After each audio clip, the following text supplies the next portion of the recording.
From AccuWeather.com, this is AccuWeather Daily, a brief host-read article. It's weather news in a nutshell. It was a bit of a wild ride weather-wise for a lot of folks from the plains to the Midwest on Monday evening as dangerous, severe weather swept through. While the Monday outbreak was likely to be the most potent severe weather of the week, severe storms will shift east into midweek, bringing some gusty winds and flooding downpours for millions from Texas to the northeast. On Monday, multiple tornadoes were reported across Kansas, Nebraska, Iowa, and Missouri.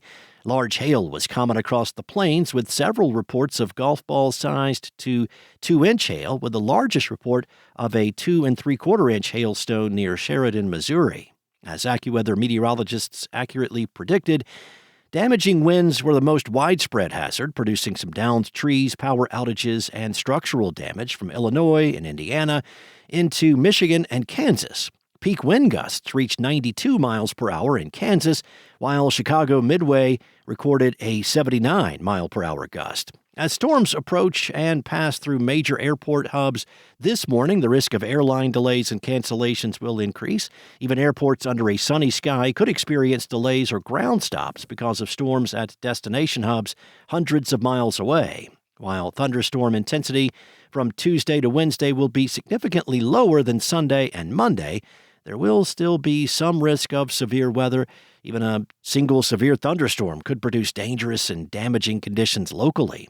Tuesday's severe weather will stretch from the Rio Grande in Texas to southern Ontario, with damaging wind gusts of 60 to 70 miles per hour, flooding, and some hail possible. A separate small pocket of heavy, gusty thunderstorms may rumble through New York State and parts of New England as well. Storms could be potent, but overall, thunderstorm coverage is forecast to remain spotty, and many places will actually stay dry.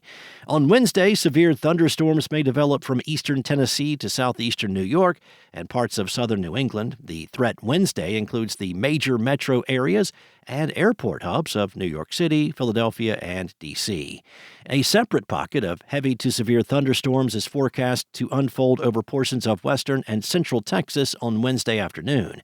The main threats from the storms Tuesday and Wednesday will be strong straight-line wind gusts and sudden downpours that could reduce visibility and lead to ponding on area streets and highways. Most of the severe thunderstorms will occur along a cool front that will knock down the building heat wave in its wake.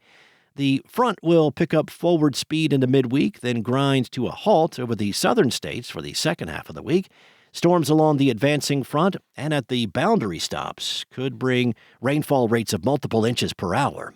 While the storm's forward motion should limit rainfall totals from Tuesday into Wednesday, excessive rainfall may still develop later this week from parts of Texas to the Tennessee Valley. Now, if repeated downpours develop, the danger of flash flooding may outweigh the benefits of drought relief in some communities. As the boundary stalls across the southern tier of the U.S., abundant moisture will support a few gusty thunderstorms in addition to the potential for flooding downpours later on in the week.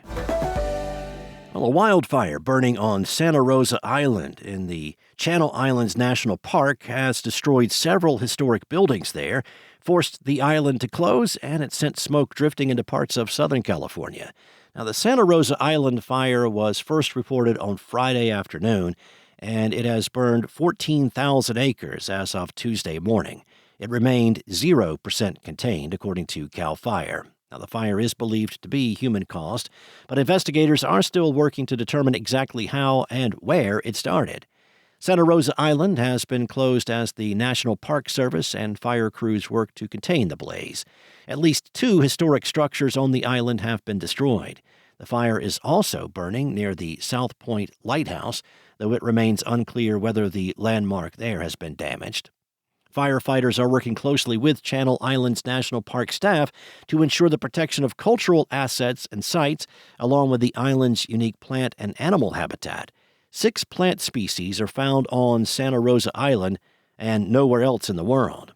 Smoke from the Santa Rosa Island Fire has spread across the region and into parts of Southern California, including Los Angeles. The smoke may create hazy conditions and poorer air quality until the fire is brought under control.